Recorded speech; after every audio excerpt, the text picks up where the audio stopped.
Dueling Dialogues is brought to you by our affiliates at IX Web Hosting. Click the banner on the rightleftchronicles.com to get up to 40% off your first year of the best hosting on the planet.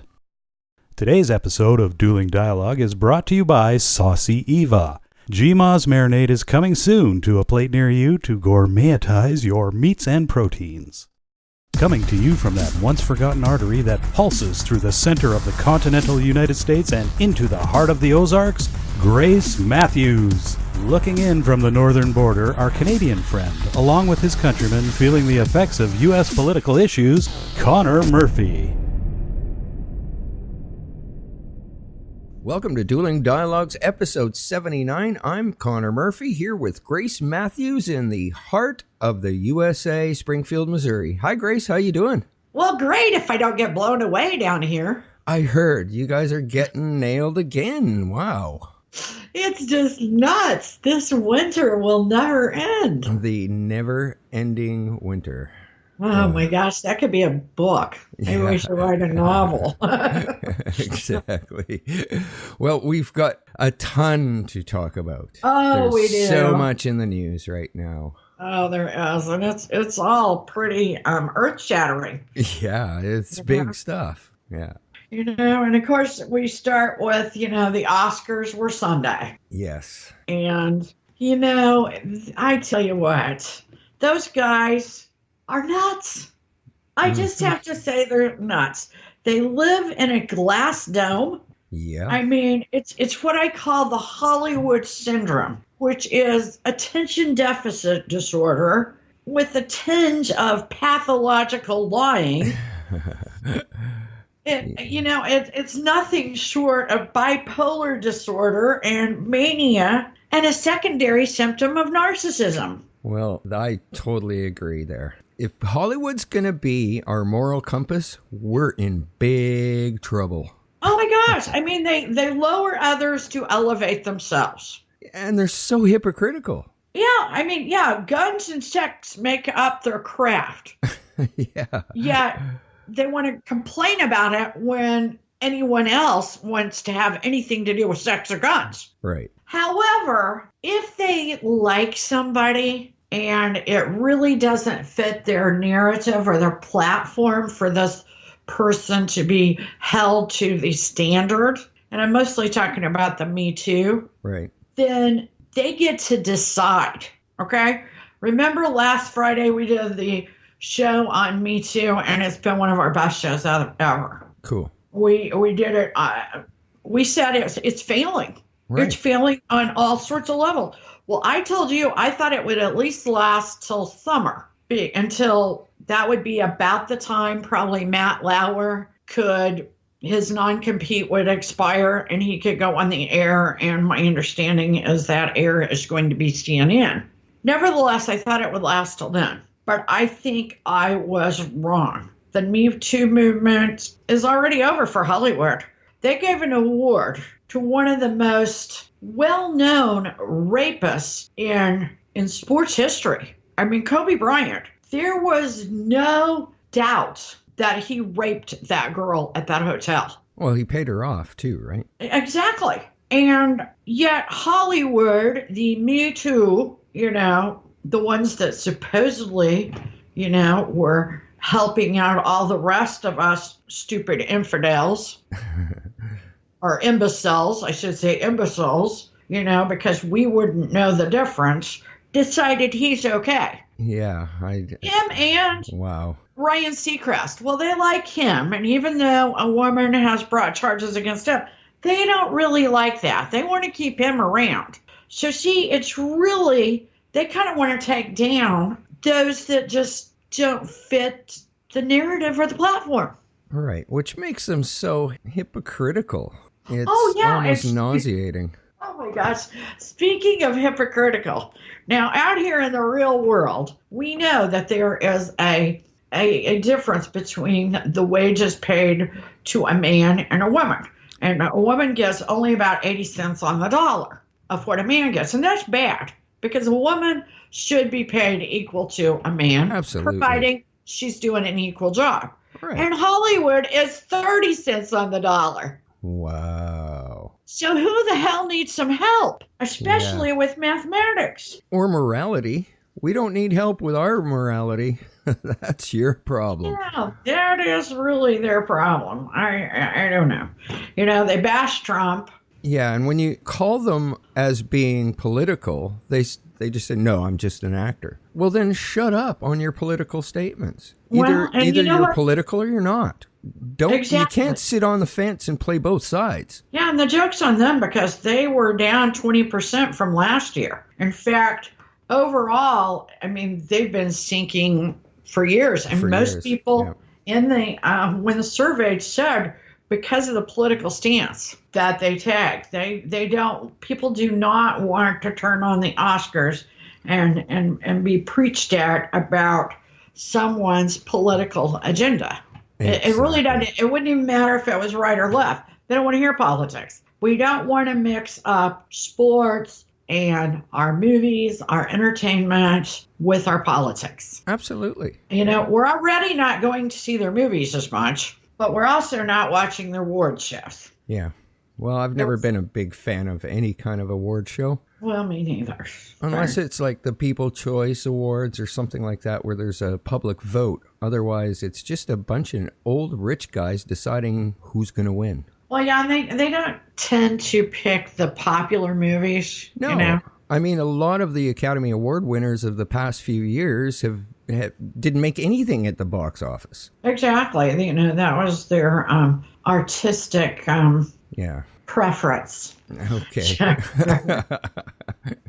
But speaking of Trump, it's starting to look like Trump's policy proposals are a litmus test for Democrats and Republicans. And you go, what? Well, he's trying to provoke an emotion with them. I think this is part of the art of the deal. DACA, he brings out this DACA deal that the Democrats really have no good reason to refuse. Okay? Right. Yeah. He's giving a road to amnesty basically for 1.8 million. They only asked for 800,000. It's a good deal in exchange for money for the wall. He wanted to stop the visa lottery and adjust the chain migration. Still, and the deadline was March 5th, which was yesterday. And the Democrats wouldn't come to the table. Basically because they hate him. Yeah. Yeah, it's personal. Well, it is personal. And now you have a lot of Republicans leaving office. They're not going to go for a second term.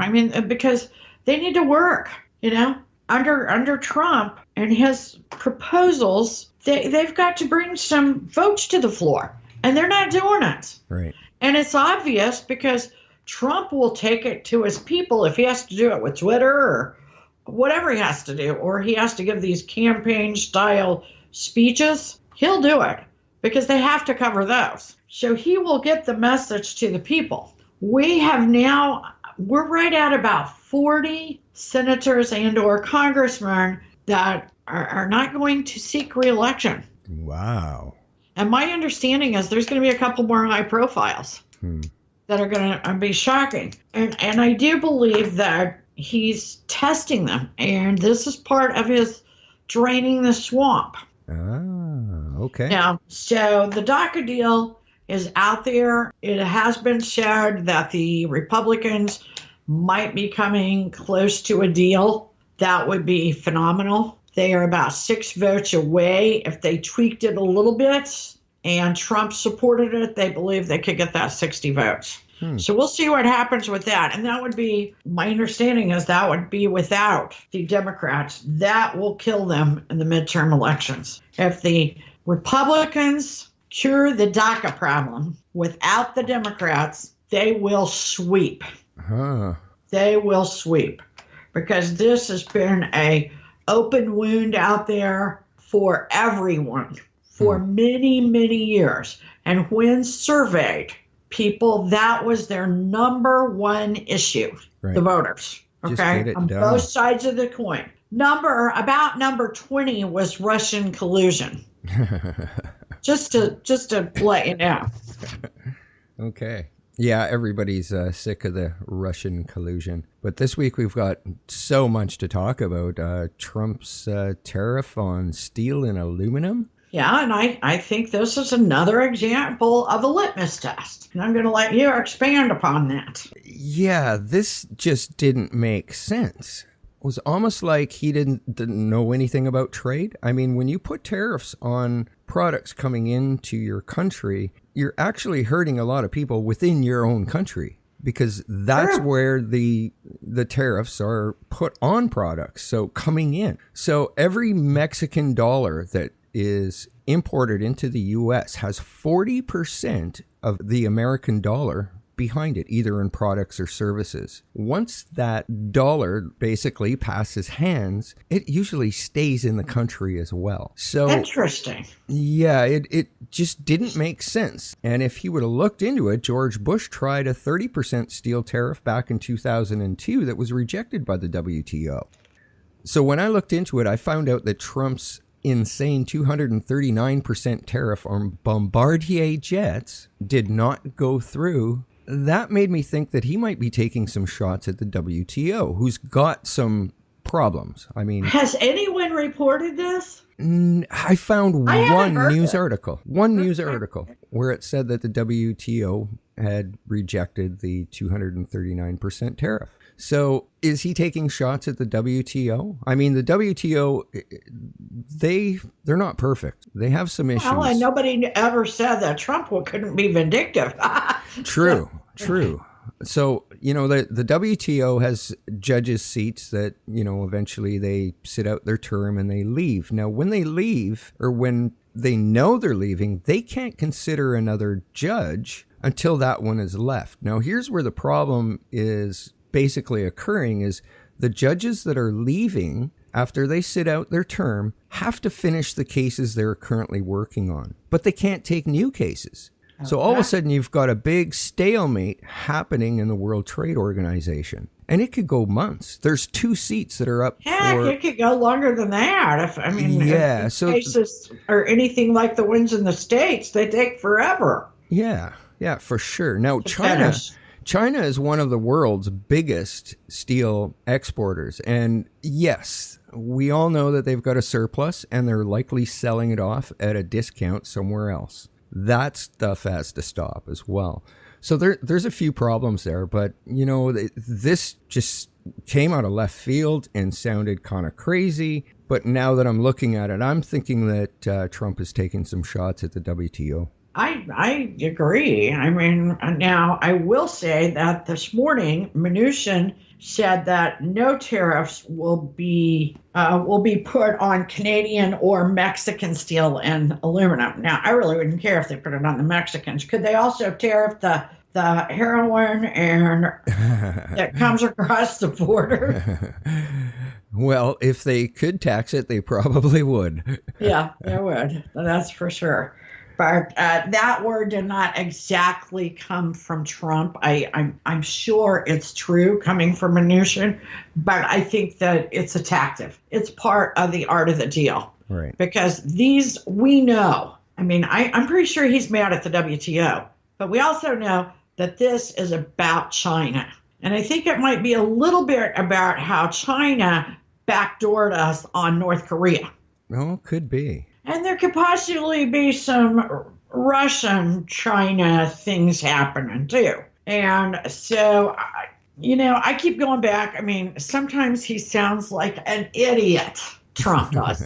He really sometimes is just, you cover your face, even if you're in his camp. Right. Nevertheless, I keep going back to a guy that I met that had a business deal with him, and he said, there is no doubt that despite the unpolished rhetoric, he is the smartest guy in the room. And part of it is probably that he's smart enough to have people out there as a lookout.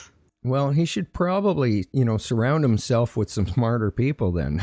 Yeah. Oh, absolutely. And I always said that when they were talking about how George W. Bush wasn't very smart. I said, well, who cares? Because he did surround himself with very intelligent people. And a president is only as good as those guys working behind him, because Right. you can't do it all. You can't look it all up. You've got to depend on them. Well- and of course, Trump keeps losing part of his. Yeah, I was just going to say, well, he doesn't have Jared anymore. Jared, go to the closet. You don't have security clearance. You saw that coming too, didn't you? I did.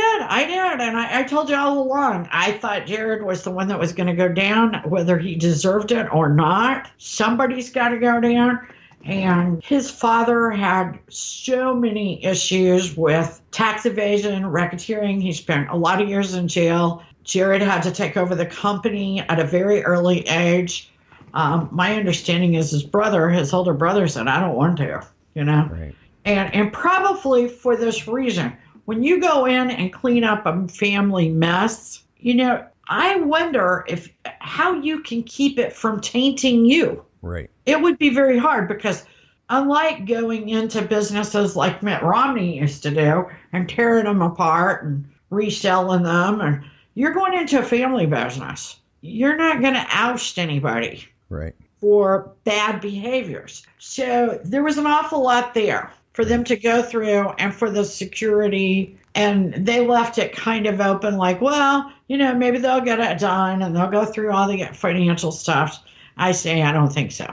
Well, it's led to Ivanka being up for investigation now. Yeah, chain reaction. Yeah, they're looking into Vancouver's Trump Tower, which is owned by a Chinese billionaire.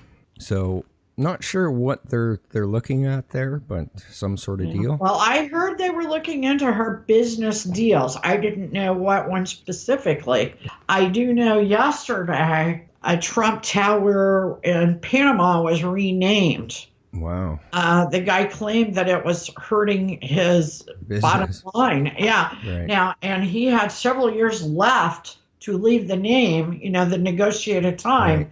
The name was supposed to be on the building, but they went ahead and let him. Of course, that probably was Panama law. I don't think in the U.S. that would be so easy, but I don't know. Right. But speaking of, Trump's people, now a special counsel, not Mueller, but a different special counsel that I didn't even know existed, says that Kellyanne Conway violated the Hatch Act. Now, Kellyanne is personal counselor to the president now.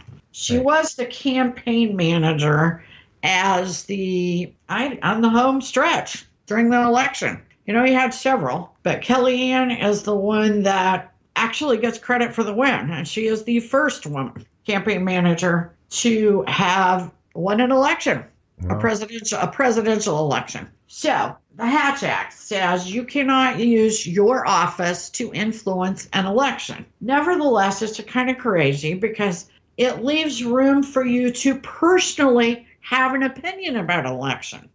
So it's a very fine line. What she did was she appeared on two different news shows. One was on Fox, the other was on MSNBC. In one case, she promoted a candidate from the Alabama election, and the other one, she did just the opposite. She spoke about voting against him. Yeah. The reason she violated the Hatch Act was she was on the shows in her professional White House capacity. Right. Had they just stopped on the street when she was walking down the street with her children and she gave an opinion, it would have been okay. The president is the one that is responsible for handing out her punishment. My guess is there will be no punishment. Yeah, I have a hard time believing he's going to punish her. Yeah. Oh, and speaking of news shows, Megyn Kelly has been struggling at NBC.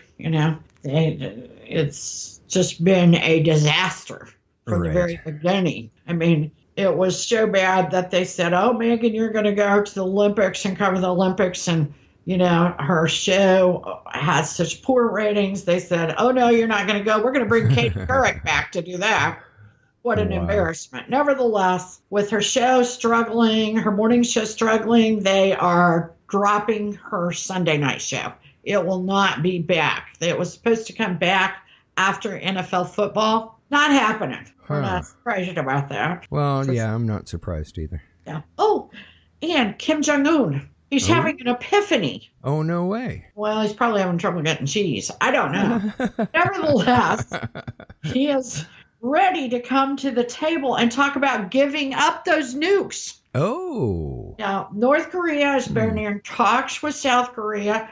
They say that if America, I assume they mean diplomats, I'm pretty sure they don't mean Trump exactly, that would be a little nuts, would come to the negotiation table and talk to them and maybe, loosen up some of these sanctions, that they'd give their nukes up. My guess is they're starving to death. Now, that doesn't mean if we loosen sanctions and he gave up his nukes, I know I'm talking about the best case scenario. I'm not saying we trust him to do this, but we're not sure he would give his people any food or anything. But it would sure be nice if we could get those nukes, wouldn't it? Yeah, that would end a lot of drama worldwide. Absolutely. Yeah, that would be a good thing. I don't know how we would trust that he's actually telling us the truth. I don't know. We'd have to have somebody camped over there. Yeah. I mean, that's the only way. Well, you can't trust him. Likely they would send somebody in from the UN. Oh, yeah. It's got to be somebody. And it's got to be somebody that's also truthful, because, we did that with Saddam Hussein. And those guys, I don't know, they failed miserably because he had all sorts of things. Yeah. So yesterday, oh my gosh, this former Trump campaign aide, Sam Nunberg, absolutely made a spectacle of himself. What? I didn't hear this one. Yesterday and over the weekend, he vowed to defy a Mueller subpoena. Well, that puts you in jail, no doubt. I mean, nobody's even going to think twice about it.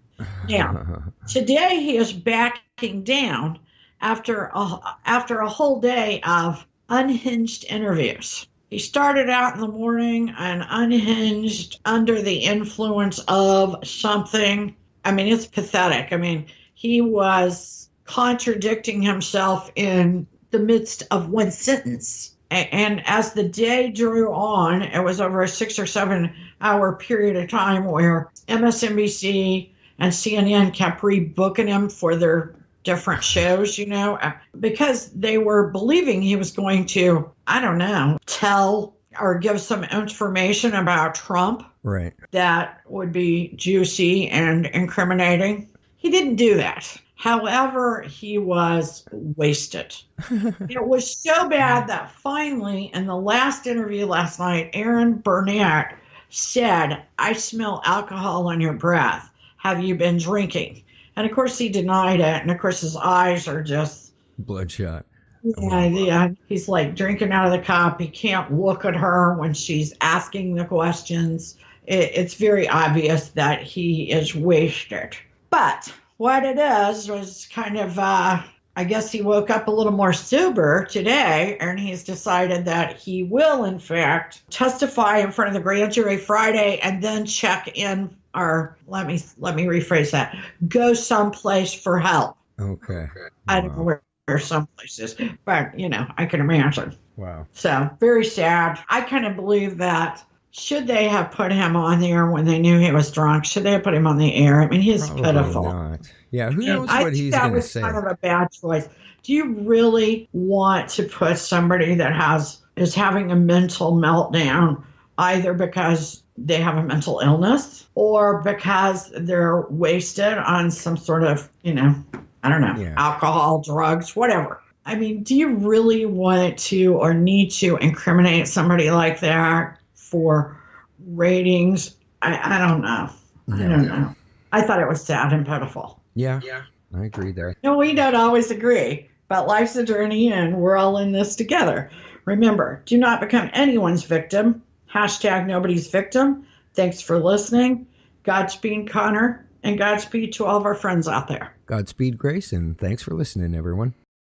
Dueling Dialogues is brought to you by our affiliates at IX Web Hosting. Click the banner on the rightleftchronicles.com to get up to 40% off your first year of the best hosting on the planet. Today's episode of Dueling Dialogue is brought to you by Saucy Eva. GMA's marinade is coming soon to a plate near you to gourmetize your meats and proteins.